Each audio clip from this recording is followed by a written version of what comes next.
ating babasahin ay mula sa Ebanghelyo ni San Mateo, Kabanata 15, talatang 21 hanggang talatang 28. The Gospel of St. Matthew, chapter 15, verse 21 to 28. Umalis doon si Jesus at nagpunta sa lupaing malapit sa Tyro at Sidon. Isang Kananeya na nakatira doon ang lumapit sa kanya na sumisigaw, "Panginoon, anak ni David, maawa po kayo sa akin. Ang anak kong babae ay sinasapian ng demonyo at labis na pinapahirapan ito." Ngunit hindi sumagot si Jesus. Lumapit ang kanyang mga alagad at sinabi kay Jesus, "Paalisin na nga po ninyo siya. Napakaingay niya at sunod ng sunod sa atin." Sumagot si Jesus, "Sa mga naliligaw na tupa ng sambahayan ng Israel lamang ako sinugo." Ngunit lumapit sa kanyang babae, lumuhod ito at nagpakaawa. "Tulungan po ninyo ako, Panginoon." Sumagot si Jesus, "Hindi dapat kunin ang pagkain ng mga bata at ibigay sa mga aso." "Totoo nga, Panginoon.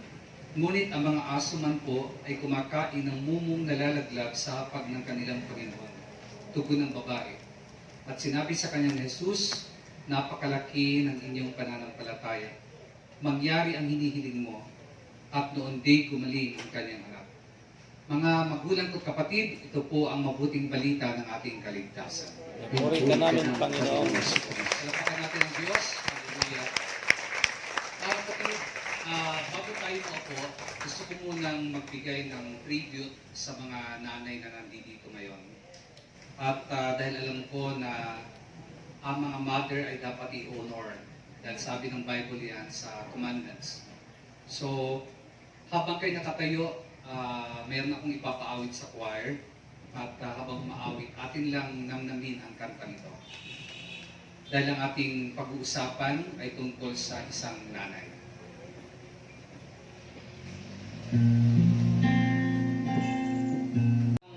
Ang aking topic ngayong hapon ay pinamagatan kong The Heart of a Mother. The heart of a mother. The Heart of a Mother.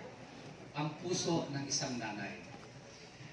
Bakit ito yung topic natin? Aside dahil sa magsiselebrate tayo ng Mother's Day bukas, ito yung makikita natin sa passage sa binasa natin. Pansin nyo yung ating ebanghelyo. Ang gospel na binasa natin, may isang nanay na nagmamakaawa sa harapan ng Panginoon para sa kanyang anak. Dahil ang kanyang anak ay nasa danger. Ang kanyang anak ay nasa terrible na demon possession. Hindi sa ordinaryong kalagayan. At itong nanay na ito, sa kabila ng rejection sa kanya ng Panginoon, hindi siya gumibab, hindi siya umayaw. No? At yan ay isa sa makatangian ng mga nanay. Hindi niya susuko ang kanyang mga anak. At nakita natin sa Ebanghelyo na di kalaunan ay nakuha rin ng nanay ang kahilingan niya na gumaling ang kanyang anak. Amen? Diba, desire ng lahat ng nanay ng inyong mga anak ay nasa magandang kalagayan, tama? Amen. Walang nanay na gugustuhin ang kanyang anak na makikita nagsasuffer. Dahil pag nagsasuffer ang anak, mas lalong nagsasuffer ang nanay. So mga kapatid, ngayong hapon, pag-uusapan natin ang heart ng isang nanay. Alam nyo, ang pinaka-top na trabaho ay ang trabaho ng nanay. Mother's job is a tough job. It is a job of sleepless nights, hard decisions, and sacrifice. Ang trabaho ng nanay minsan walang tulugan, lalo na pag nilalagnat yung anak. Lalo na pag nagpapainom ng gamot. Amen? Ang trabaho ng nanay ay mabigat na mga desisyon, no? At palaging may kasamang sacrifice.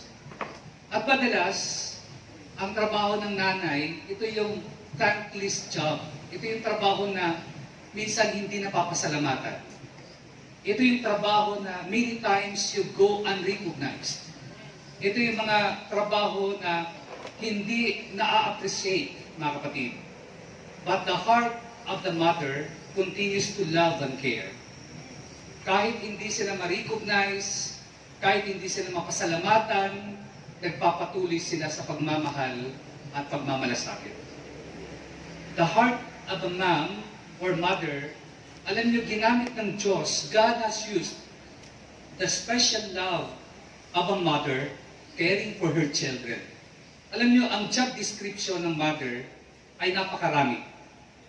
Mothers sometimes are teachers, mothers are disciplinarians, mothers are cleaning ladies, sometimes mothers are gardeners, mothers are nurses, doctors, psychologists, counselors, and coaches.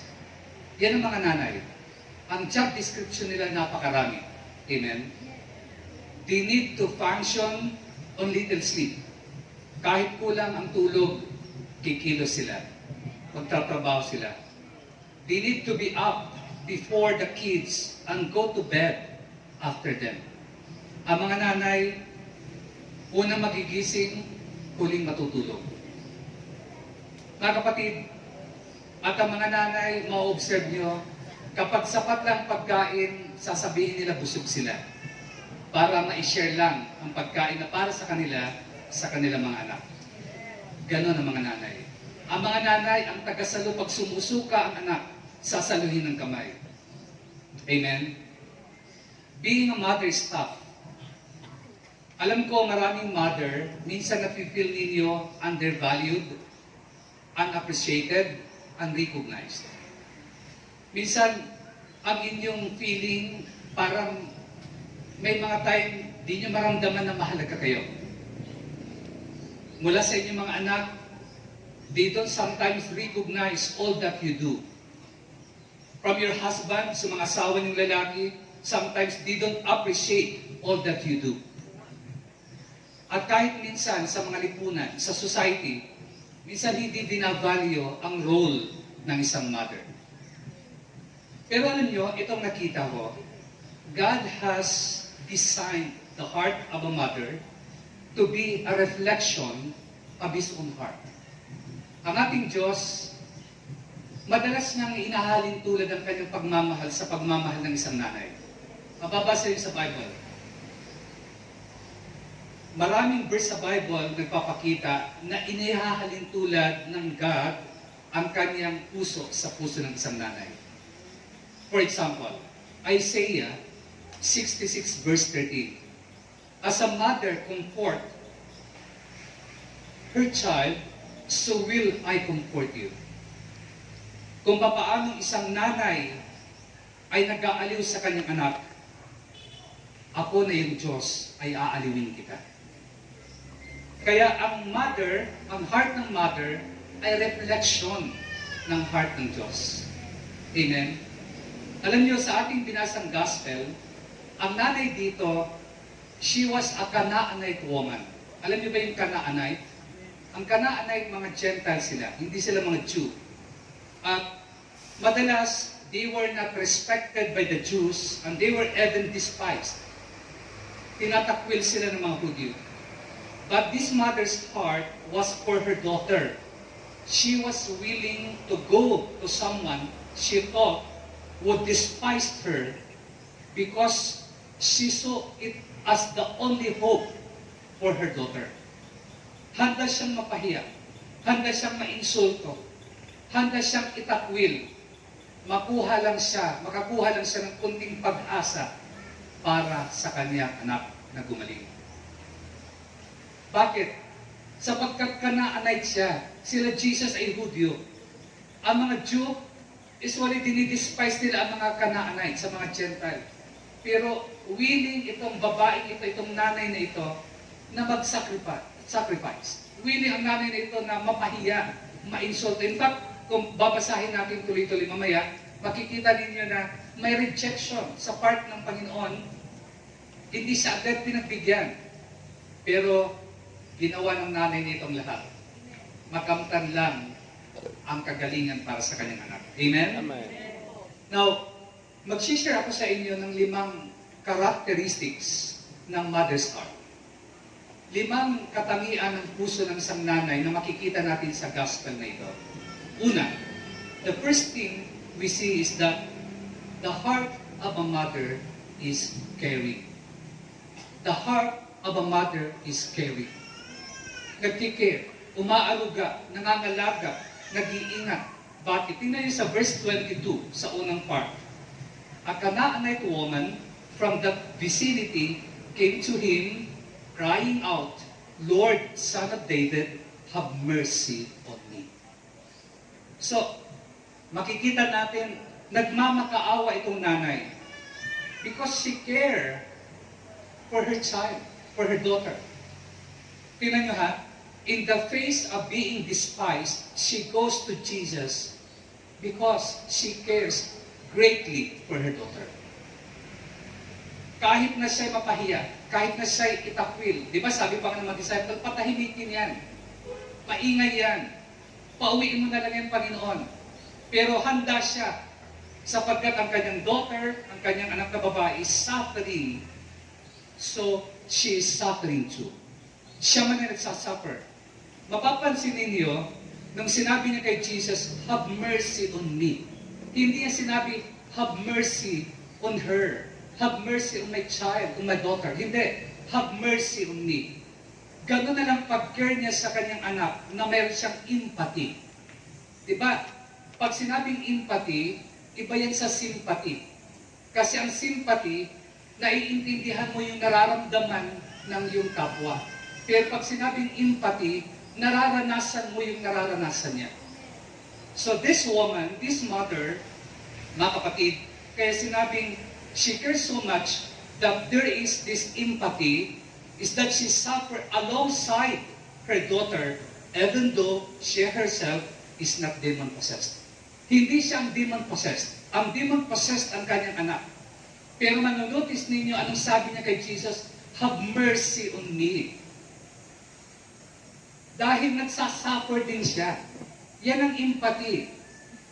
Kapag may empathy ka sa isang tao, nararamdaman mo yung nararamdaman niya. Hindi mo lang naiintindihan yung kanyang nararamdaman, kundi parang ikaw ay nakasuot ng sapatos niya. Amen. Kaya mga kapatid, I believe that God has designed mother's heart in this way. As someone who cares about us, even when it seems that nobody else does. Ito talaga ang disenyo ng Diyos sa puso ng isang nanay, isang tao na magmamahal kahit wala nang nagmamahal sa iyo. Tingnan niyo, may mga masamang tao, may mga nakakulong, may mga problema ng lipunan, pero sinong nagmamahal sa kanila? Nanay na lang. Amen? Itakwil na sila ng lahat, hindi sila itatakwil ng isang nanay. So, I believe yan ang design ng Diyos sa heart ng isang mother. So, kahit sa Isaiah, mababasa natin mga kapatid, na ang Diyos nag-design siya ng heart ng isang mother to closely resemble His own care and compassion so that when we look at mother's love, it helps us to understand God's love for us. Alam niyo, ang resemblance ng pag-ibig ng Diyos ay ang pag-ibig ng nanay. Tuwing makikita natin ang pag-ibig ng nanay, maiintindihan natin ang pag-ibig ng Diyos sa atin. Amen? Tingnan niyo po, Isaiah 49:15. Can a mother forget the baby at her breast and have no compassion on the child she has born? Though she may forget, I will not forget you. Ito ang sinabi ng Diyos. Tingnan niyo ha, inihalin tulad niya ang nanay sa kanya. Ang sagot ni Yahweh, malilimot kaya ng ina ang sarili niyang anak? Hindi kaya niya mamahalin ang sanggol niyang iniluwal? Kung mayroon mang inang lumimot sa kanyang anak, hindi ko kayo kalilimutan kahit sandali. He asked question in such a way that the answer is known. Nag-raise ang Panginoon dyan parang tanong na alam natin ang sagot. Ang sagot that a mother couldn't forget the baby at her breast. At sinabi ng Panginoon, His love is even stronger than the love of a mother. Amen? So, mga kapatid, create ni Lord ang puso ng mga nanay na maging caring at kinuha niya ang greatest example of caring sa sarili ng Panginoon. Pinakita niya. So, once again, ano yung unang katangian ng isang puso ng isang nanay? The heart of a mother is caring. The heart of a mother is to care for her kids. Alam nyo, pansinin nyo na lang, pag nagkakasakit ang inyong mga anak, sinong tinatawag ng mga anak? I want mommy. Gusto ko si nanay. Hindi ko sinasabi na walang malasakit ang tatay. Ako, mahal na mahal kong aking mga anak. Pero pag nagkakasakit ang mga anak ko, sa nanay nila sila lumalapit. Kasi iba mag-express ng care ang isang ina. Kasi galing yan sa kanilang sinapupunan. Amen? At kahit hindi galing sa sinapupunan niyo yan, kahit adopted niyo yan na anak, iba ang nanay mag-care, mga kapatid. Iba. Iba sila mag-express. No? Meron ang nagsabi, ang kiss daw ng isang nanay, she have a kiss that will heal everything from a broken leg to a broken heart. Ang halik ng isang nanay nakakagaling ng sugat sa tuhod pag nadapang anak hanggang sa sugat sa puso. Amen? Mga kapatid, again, hindi ko ina-underestimate ang mga tatay. Dahil tatay din ako. Ako mapagmahal ako na ama sa mga anak ko. Alam ng mga anak ko yan. Pero iba ang pag-care ng isang nanay. Amen? Iba. So yan ang una, the heart of a mother is caring.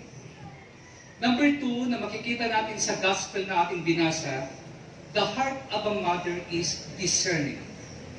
Discerning. Marunong siyang makita ang kaibahan. Marunong siyang sumuri. Naiintindihan niya kung ano ang nangyayari sa kanyang anak. Just like sa sharing kanina ng isang nanay dito. Diba? Naiintindihan niya kung anong spirit ang nandoon sa kanyang husband. Kasi ang ang isang nanay, yung discernment. The heart of a mother is discerning. Alam nyo, ang mga anak, mahirap magsinungaling sa nanay. Amen? Mahirap magsinungaling sa nanay. Sa tatay, makakapagsinungaling ka. Pero nanay, tingin pa lang sa'yo, alam na niya. Amen? The heart of a mother is discerning. Now, saan natin makikita yan sa gospel na binasa natin? Tingnan nyo, sa verse 22, sa dulo. Nung lumapit ang nanay na ito kay Jesus, sabi niya, have mercy on me. She cried out.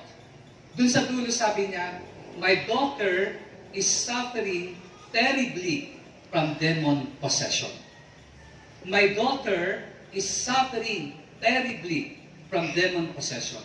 So she discerns that the problem is a demon, not her daughter. Na-discern niya na ang problema, hindi yung kanyang anak, kundi ang problema, demonyo. Amen? Demonyo na pinoposes ang kanyang anak. At ako certain ako, sigurado ako mga kapatid, na itong daughter niya ito has caused all kinds of problems sa kanilang tahanan. Kasi hindi biro ang demon-possessed. Maaring babasagin ang mga gamit, ipagbababato dyan, violente ang mga demon-possessed. So, it would be very easy to say that this daughter is the problem. Madaling sabihin na ang kanyang anak ang problema. Di ba ganun tayo? Pag mayroon tayong mga problema na mga anak, ang palagi nating blame ay ang ating mga anak. Pero itong babae ito, hindi niya blame ang kanyang anak. May something behind her. Mayroong nagpo-possess sa kanya at na-discern yun ng kanyang ina. Kaya ang mother, mayroong siyang discerning heart. Amen? At alam nyo, sa problema marahil na nararanasan niya sa tahanan, pwede niyang masabi ng nanay na ito, kung wala lang ditong anak ko, life would be easier.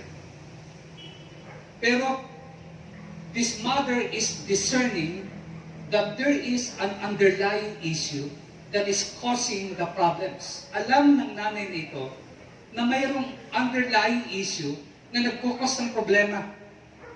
At yan, naiintindihan ng nanay, yung sinabi ni St. Paul, remember yung sinabi si St. Paul sa Ephesians 6, verse 12, ang sabi doon, "For our struggle is not against flesh and blood, but against the rulers, against the authorities, against the power of this dark world, and against the spiritual forces of evil in the heavenly realms." Ang ating kaaway hindi ang ating anak. Ang ating kaaway hindi tao. Ang ating kaaway ay mga demonyo na nag-i-influence sa tao. Na-discern to ng nanay. Amen? So, she is not in battle with her daughter, but she is fighting a battle against the spiritual forces of darkness. Amen? Alam ko, mga nanay, ang iba sa inyo may mga hurting child sa inyong mga tahanan. Ang iba sa inyo may mga rebellious child sa inyong mga tahanan. Ang iba sa inyo may mga anak na nagkokos sa inyo ng grabing pain sa inyong buhay. Pero, tandaan natin, kailangan maging discerning tayo. Hindi all the time na dapat natin silang i-condemn, na dapat natin silang i-blame. Sa halip, ipag-pray natin sila na makalaya sila sa pang-aalipin ng kaaway. Amen? Napakan natin ang Panginoon. Kasi I know it is easy to blame the child, pero makikita natin ang first and foremost na dapat natin gawin is to pray, to intercede. Amen? Ipanalangin natin. So the heart of a mother is discerning.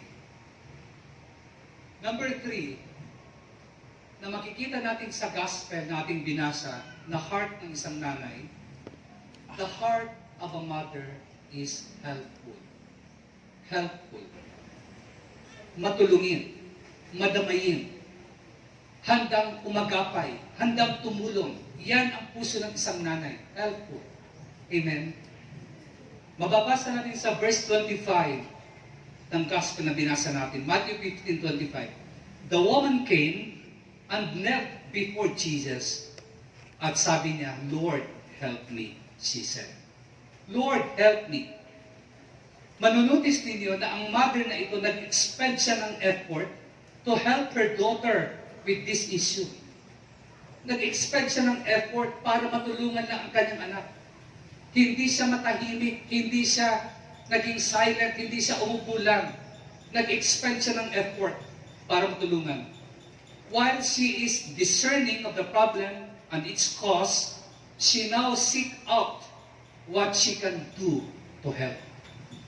Gumawa siya ng paraan na makatulong sa kanyang anak.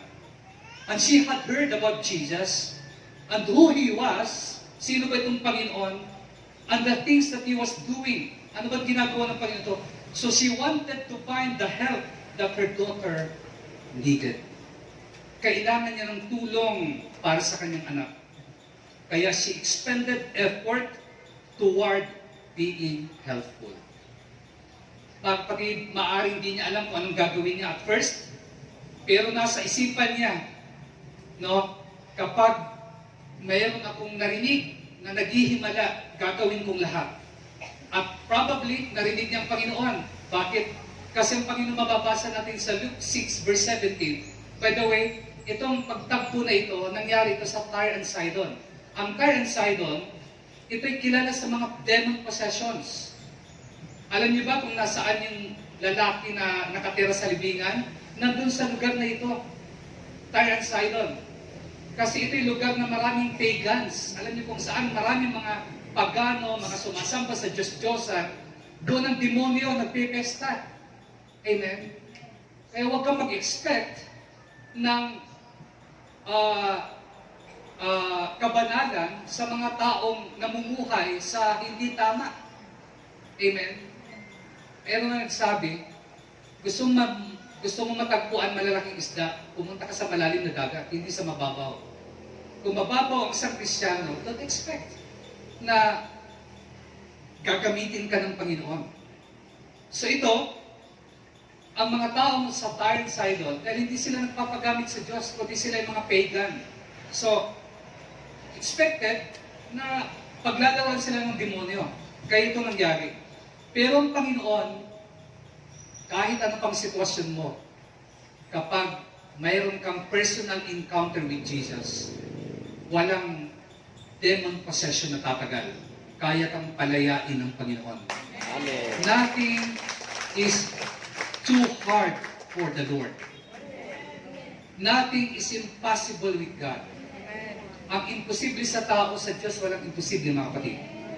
So, itong mga masasamang spirito na nagpapahirap ay pinapahirapan yung kanyang anak. Pero itong nanay na ito, nung marinig niya si Jesus, she heard about Jesus, and she heard that Jesus ay nandoon sa area na yon, she went and sought Him out.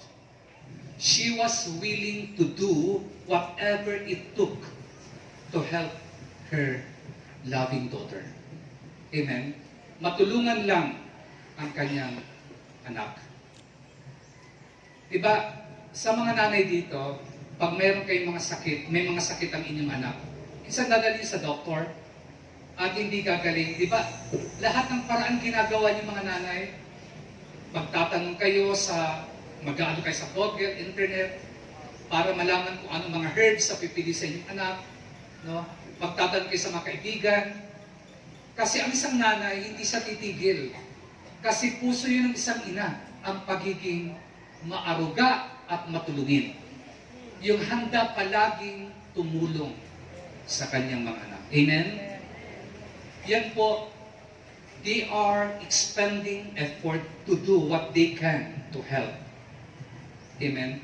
Minsan may mga anak, wala tayong idea kung ano ang ginagawa ng ating mga nanay na pagtulong sa atin hanggang hindi tayo maging nanay na rin. Amen? Hindi minsan natin maintindihan ang ginagawa ng mga nanay natin. Pero kailan mo maintindihan pag ikaw, yourself, ay naging mother na rin. Doon mo lang maintindihan. Tama pala si nanay. Amen? So mga kapatid, moms, mother, don't help for recognition. For the recognition. Hindi sila tumutulong para ma-recognize. Although it is nice to be recognized, no? Sometimes. Pero ang mga nanay, tumutulong sila hindi dahil sa recognition. Tumutulong sila dahil yun ang puso nila. Puso likas nila ang tumulong. Amen? So yan po ang pangatlo na makikita natin sa nanay nito sa gospel. Number 4. Ang pang-apat na makikita natin na puso ng nanay dito, the heart of a mother is persistent. Persistent. Ito yung hindi sumusuko. Ito yung nagpapatuloy. Ito yung masugid, matyaga, walang puknat, hindi humihinto. Yan ang persistent. At yan ang nanay. Pakinggan nyo. Verse 25 to 27. The woman came and knelt before Jesus. Lord, help me, she said. He replied, it is not right to take the children's bread and toss it to their dogs. Yes, Lord, she said. But even the dogs eat the crumbs that fall from their master's table. Tingnan ninyo, nung ang babaeng ito ay lumapit kay Jesus, andun una yung rejection, sabi ng Panginoon, hindi. Hindi pipiling kunin ang pagkain ng mga anak at ibigay sa mga aso. Pero this woman did not take no for an answer. Hindi sa uuwi na no ang kanyang dadalhin. Gagawin niyang lahat, ilalaban niyang kanyang anak. Gumawa siya ng lahat ng paraan. Maging yes lang ang sagot ng Panginoon. Kaya yung sabihin ng Panginoon, hindi pwedeng ibigay ang pagkain ng mga anak sa mga aso. Hindi siya na-insulto, hindi siya na-offend, hindi siya umalis, hindi siya nagtampo. Di ba marami sa atin, pag hindi natin nakuha yung gusto natin, nagtatampo tayo. Nag-a-ask tayo ng question, Lord, bakit gano'n? Matagal na ako sa iyo, matagal ako sa gawain, pero bakit hindi mo pa rin ako ina-answer? Pero babae ito, hindi siya gumibap. Hindi siya tumigil. Nagtsaga siya. She is persistent. Amen? Walang puknat. Walang tigil. System. Mga kapatid, yan ang makikita natin. This mother did not take no for an answer. Ayaw niya. Kaya sabi niya, oo nga, Panginoon. Hindi nga pwedeng kunin ang pagkain ng mga anak at ibigay sa aso. By the way, yung word na dog, mapapansin niyo kung isipin niyo, parang very cruel naman yon. Bakit parang malupit naman na salita yun pag insulto? Hindi po. Sa Israel, gumagamit sila ng mga idioms.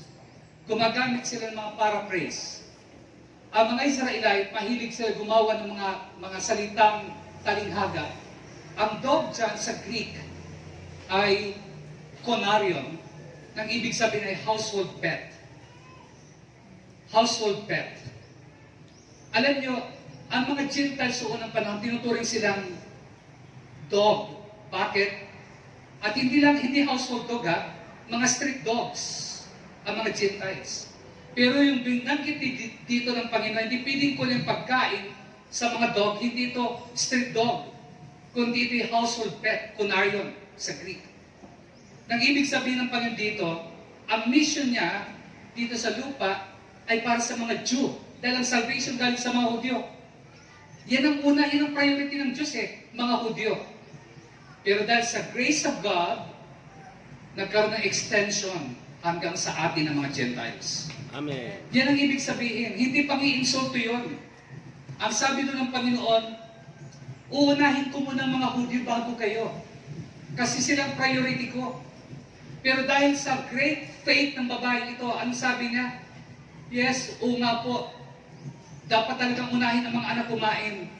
Pero kahit nalalaglag lang, kahit katiting lang, kahit scrap lang, kahit katiting lang na mumo na mahuhulog, sapat na yan. Paggaling sa Diyos, sapat na yan para mapagaling, para ma-accomplish ang kagalingan ng ating anak. Amen.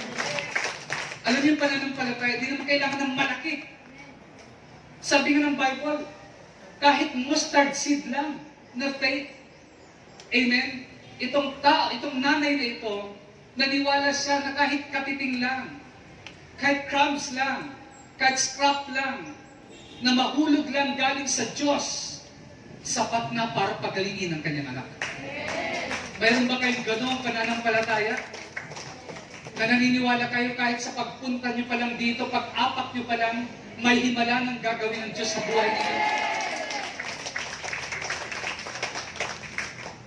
So mga kapatid, itong sinasabi, ang nanay dito hindi siya na-offend sa sinabi ng Panginoon dahil naiintindihan niya ang standing nila bilang Gentile.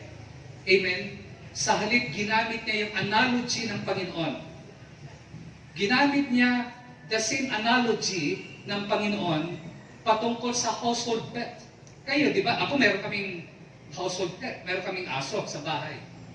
Hindi naman yung pagkakain namin, uunahin pa namin ang aso namin kaysa sa amin, kaysa sa mga anak ko. Una muna yung mga anak ko bago yung aso, di ba? At may ibang pagkain ng aso. So, iyan ang point ni Jesus. Ang point ni Jesus, ang mga Hudyo muna. Pero, kahit mga Hudyo muna ang priority ng Panginoon. Dahil sa babae ito na hindi tumigil. Dahil sa babae ito na persistent. Alam niyo, pag persistent kayo, pag hindi kayo gumigiba, pag hindi kayo tumitigil, maaawa ang Diyos sa inyo. Maaawa ang Diyos sa inyo. Gentile to. Amen. Tayo mga believer na tayo. Kung naawa ng Panginoon sa hindi believer, sa'yo pa kaya? Ang problema lang sa atin, dito yung Roman Centurion, parihas pa silang Gentile.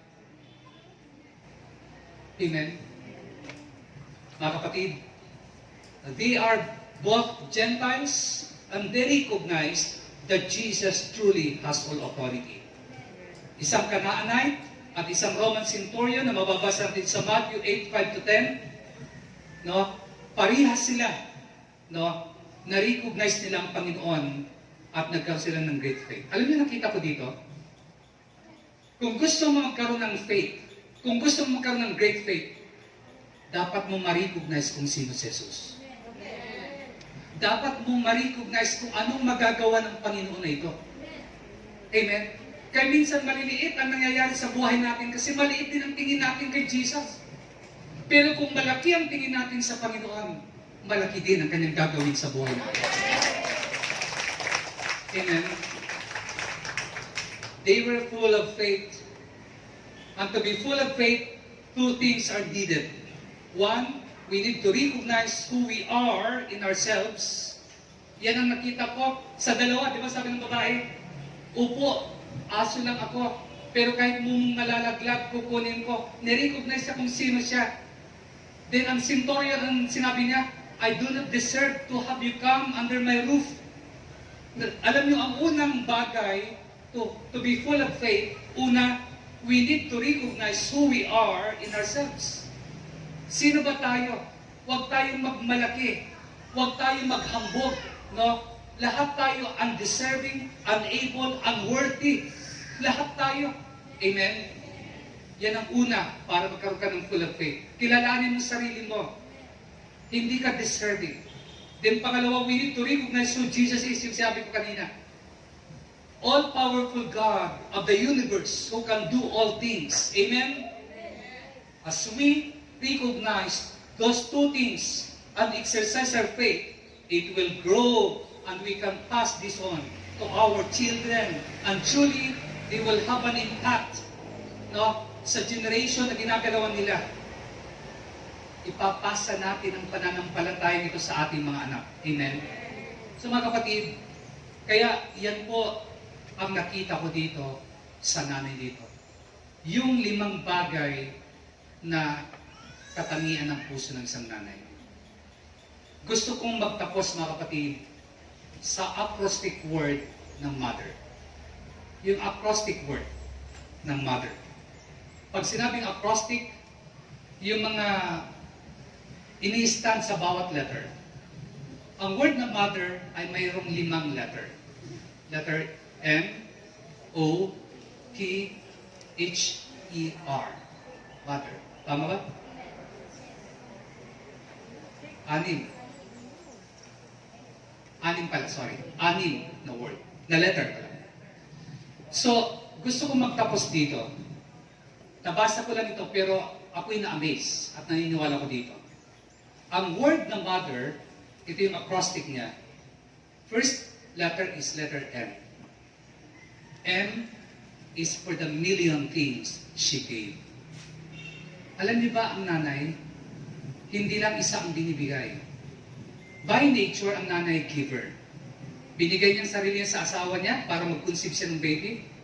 Binigay niya ang sarili niya na magdala ng 9 na terrible months sa kanyang baby sa tiyan niya. By nature, ang nanay is ang giver.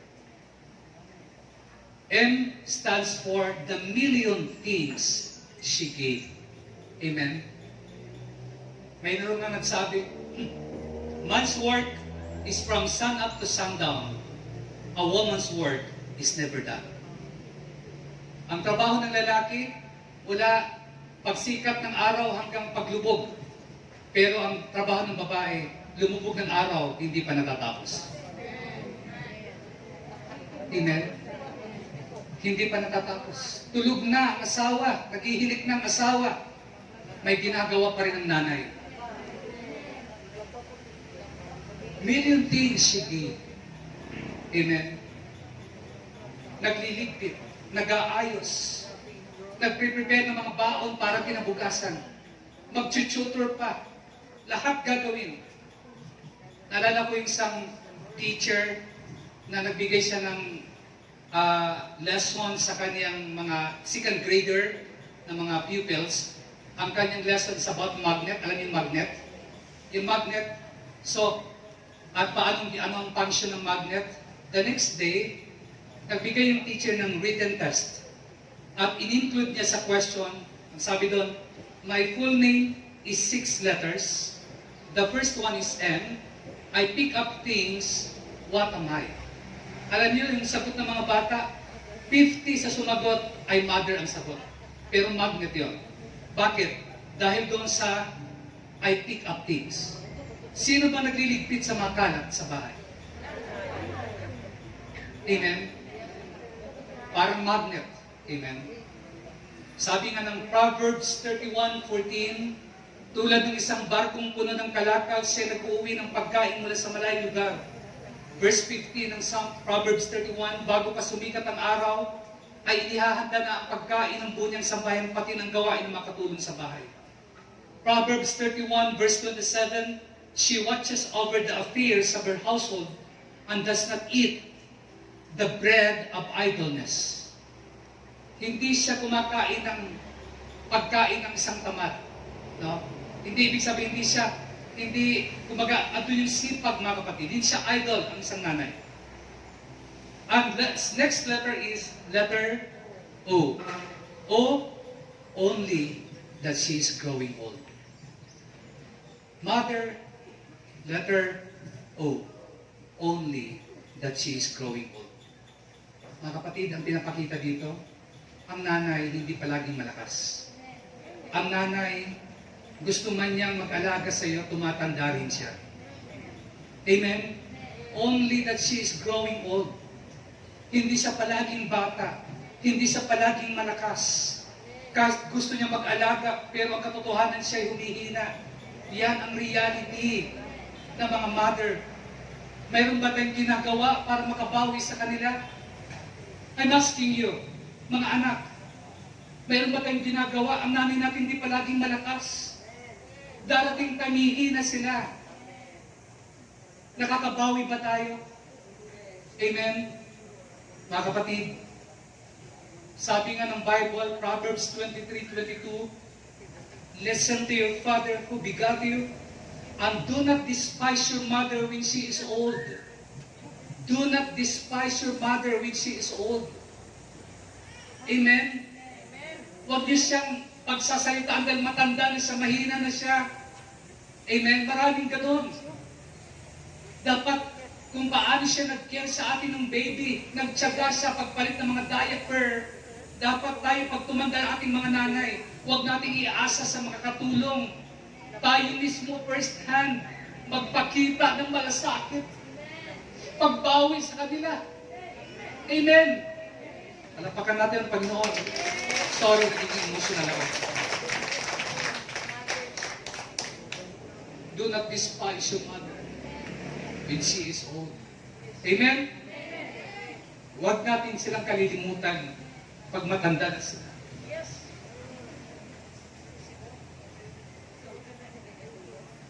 Naalala niyo ang Panginoon nung siya nasa cross, anong sabi niya sa disciple? Here is your mother. And from that hour, the disciple took her into his own home. Pinagkatiwala ni Jesus ang kanyang ina sa alagad niya. Kasi ganun kahalaga ang isang nanay. Amen? Mga kapatid, number 3 na letter, ano next letter? T. Letter T. T, tears she shed to save you. Tears she shed to save you. Luha na umagos sa isang nanay para maligtas ka lang. Alam niyo yung number 1 ng mga intercessor, mga nanay? Ang mga number 1 na nag-pray para sa mga anak nila, mga nanay. At pag mag-pray mga nanay, magkasama ang luha at uhog nila. Amen? Hindi nasasayang ang mga luha na inyong inilalabas para sa inyong mga anak. Amen? Tears she shed to save you. Umaagos ang luha nila para maligtas ka lang. Ang pinakamaraming luha sa pamilya ay ang nanay. Ang nanay. Pag nagkasakit ang mga anak, ang unang nasasaktan ay ang nanay. Pag may mabigat na problema ang mga anak, ang unang lumuluha ang nanay. Pag naligaw ng landas ang anak, ang unang nakakadama ng sakit ay ang nanay. Ang unang nagdurusa ang nanay. Amen? Tears she shed to save you. At ang pang-apat na letter, anong pang-apat na letter? Letter H. H, heart of purest gold. Heart of purest gold. Ang puso ng nanay ay pure gold. Gintong dalisay. I know, ang iba sa inyo, mayroon mga tinakwil ng nanay. Hindi maalis sa atin yan. May mga nanay talaga na may mga nanay iniwan sa basurahan ng anak. Pero, majority ng nanay, tinalaban niya ang kanyang anak. Amen. Heart of purest gold. Gininto ang puso. Alam niyo ang totoong ginto? Ilagay mo sa asido, hindi magbabago. Ang totoong ginto, idarang mo sa apoy, ito'y kikinangpa. Tingnan niyo ang mga ina. Kahit anong pagsubok ang daanan, kahit anong apoy ang daanan, hindi niya gini-give up ang pagmamahal niya sa kanyang mga anak. Heart of purest gold. Amen? It endures through all, in good repute, in bad repute, in the face of the world's condemnation. A mother's love still lives on. Amen? Naalala niyo sa Bible, ayoko lang masyadong pahabain, may dalawang prostitute na lumapit kay King Solomon. Dahil ang isa ay pare sila ng anak, pero isa nadaganan niya ang kanyang anak. At dahil namatay ang kanyang anak, tulog yung kanyang isang kasama sa bahay na nanganak din, pinagpalit yung baby. Ang patay, dinagay doon sa nanay ng totoong buhay ang anak. Din lumapit siya kay Solomon, di ba? Yan ang judgment ni Solomon. Akin na yung espada, hatiin natin. Isa para sa iyo, para sa mga nag-claim, isa para sa kanya. Anong sinabi ng totoong nanay ng buhay? Sabi niya, ibigay na lang po. Wag, ibigay na lang yan. Pero yung totoong ina, sige, hatiin na lang yan. Ang totoong nanay, handa mong ibigay ang lahat. Kahit anak mo mabuhay lang siya. Handa mo siyang i-give up para lang sa kanyang kinabukasan. Kaya di natin masisisi kung minsan may mga nanay na nagpapaampun ng anak. Although, sa kabilang banda, hindi tama, pero di natin pipiling i-condemn sila. Iniisip lang marahil nila ang kapakanan ng kanilang anak. Pero ang point natin, ang isang nanay ay may purest gold. Amen. A heart of purest gold. Isang nanay na hindi siya matitinag, hindi magbabago, parang ginto. The next letter is letter E. E, eyes with love light burning. Eyes with love light burning. Ang mata ng isang nanay nagliliyap ang pagmamahal. Kaya nga may nagsabi, ang nanay daw, kahit nasa loob ng kwartong anak, alam ng nanay kung anong ginagawa ng kanyang anak.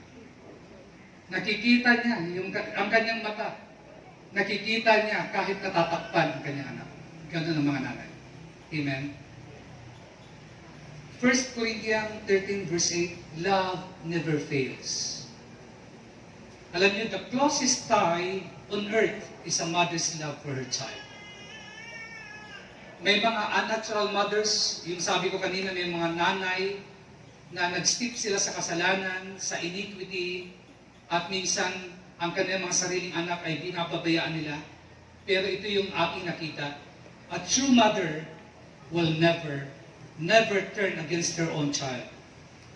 Yes, sometimes she will disciple, she will chastise them, but never forsake them.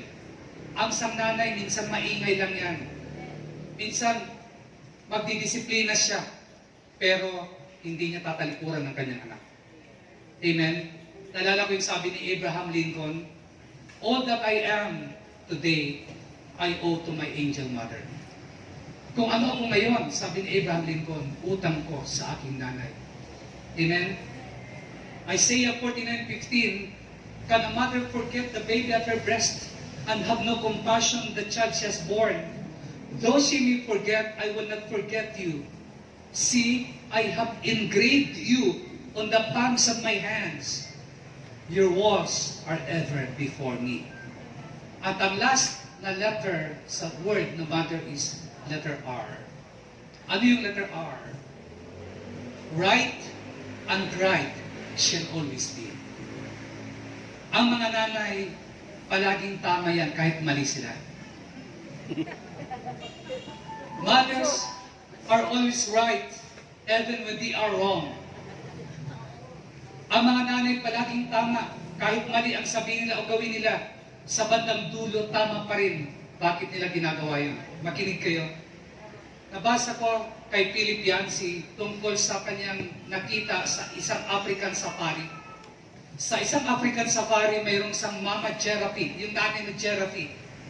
Nung ipanganak ang kanyang anak, yung baby giraffe, alam yung ginawa ng mama giraffe, yung mother giraffe? Sinisipan niya ang kanyang anak, ang kanyang baby giraffe. Nagtanong si Philip Yancey sa nag-aalaga, bakit ganon ang ginagawa ng nanay ng giraffe sa kanyang baby giraffe? Bagong silang pero sinisipan niya. Alam niyo ang sagot ng tour guide?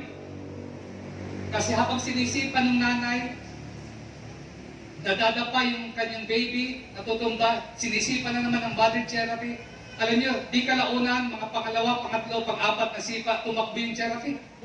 Yung baby. Alam niyo, sabi ng guide, ang answer niya, sabi niya, the only defense the giraffe has is its ability to get up quickly and to run its predator, to outrun its predator. Kung hindi niya magagawa yan, if it can do that, it will soon die. So, ang pinapakita dito mga kapatid, parang cruel sa paningin natin ang ginagawa ng mother giraffe, pero katotohanan, ang ginagawa niya ay pagmamalasakit sa kanyang anak para matuto ang kanyang anak na tumakbo. Kasi yun lang ang kanilang defense sa kanilang mga predators. Yung tumakbo ng mabilis. Kaya baby pa lang ay ganun ang ginagawa ng nanay. Amen? Ang isang anak, pagtatawid sa kalsada, kasama mong nanay mo, kahit hablutin pa yung buhok mo, hindi ka lang masagasaan ng rumaragas ang sasakyan. Masakit sa tingin mo, cruel ang nanay mo, pero ang totoo, yun ay pagmamahal niya para iligtas ka. Amen? At lukuhan niyo ako mga kapatid. Right and right shall always be. That's a mother. Tumay tayong lahat mga kapatid. Of course, ngayon,